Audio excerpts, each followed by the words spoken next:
हलवापुर नाम के गांव में चंपा देवी नाम की एक जलेबी वाली रहती थी।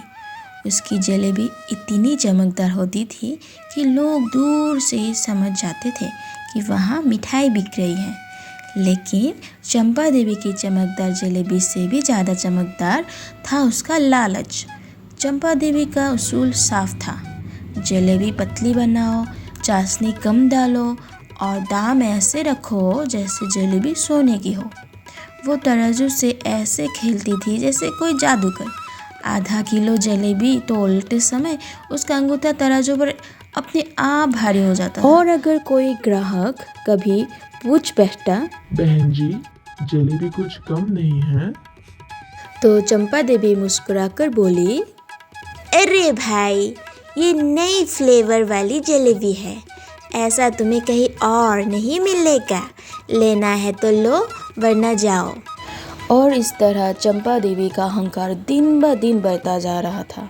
उसे पता था गांव में सिर्फ अकेली वही जलेबी वाली है और लोग उसके पास जलेबी खरीदने आएंगे ही आएंगे। एक दिन गांव में मेला लगा। चंपा देवी ने सोचा, अरे वाह, आज तो गांव में मेला लगेगा, मैं भी दुकान लगाऊंगी जलेबी की। वैसे भी गांव में एक ही जलेबी वाली रहती है, तो चाहे मैं जितना दाम लगाऊं, कोई कुछ बोल भी नहीं पाएगा। आज तो मजे ही मजे होंगे, नोटों की बरसात होगी रे बाबा। मेले में एक बूढ़ी दादी आई और उन्होंने प्यार से कहा, बिटिया, थोड़ी सी जलेबी दे दे। चंपा देवी ने हाथ में ही जलेबी थमा दी। दादी मुस्कुराई और बोली, बिटिया, ज़्यादा कंजूसी से मिठास भी रूठ जाती है। चंपा देवी हंस पड़ी। अरे दादी, मिठास नहीं, बस ग्राहक मोटे हो जाते हैं। अगले दिन से अजीब बातें होने लगी। जलेबी कढ़ाई में डालते ही तेरी मेरी बनने लगी। चाशनी कभी पत्थर जैसी जम जाती तो कभी पानी बन जाती। ग्राहक कम होने लगे। उधर सामने वाली दुकान पर नई जलेबी वाली सीमा बैठ गई। उसकी जलेबी मोटी, मीठी और तोल पूरी होती थी। बच्चे खुशी खुशी वहाँ जाते।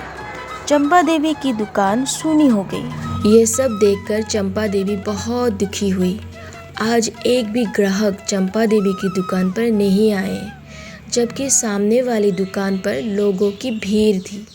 बच्चों से लेकर बूढ़ों तक सभी लोग सीमा की दुकान पर आए थे, लेकिन चंपा देवी की दुकान सूनी पड़ी थी। चंपा देवी ने कभी नहीं सोचा था कि लोग उससे इस तरह रूठ जाएंगे। ऐसे ही ग्राहक के इंतज़ार में शाम हो गई और आज चंपा देवी बहुत ही दुखी मन से घर लौटी। ना पहले जैसी हंसी थी, ना खुशी थी।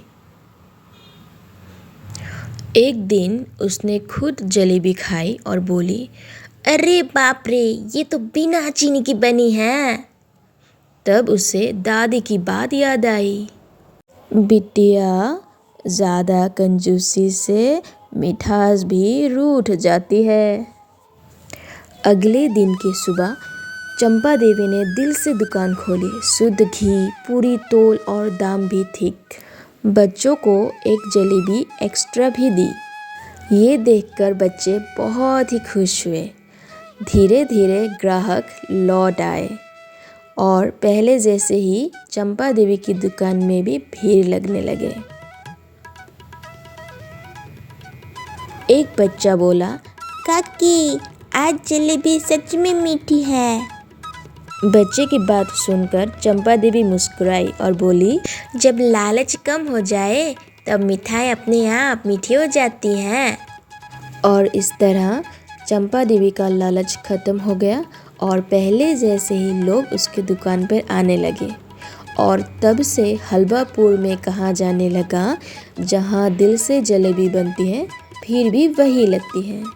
हेलो दोस्तों, आप लोगों को ये कहानी कैसी लगी? अगर अच्छी लगी हो तो लाइक, शेयर और सब्सक्राइब कर देना। और हाँ, आपका नाम या आपका कोई पसंदीदा नाम अगली कहानी में ऐड करना हो तो कमेंट में ज़रूर बताना। धन्यवाद।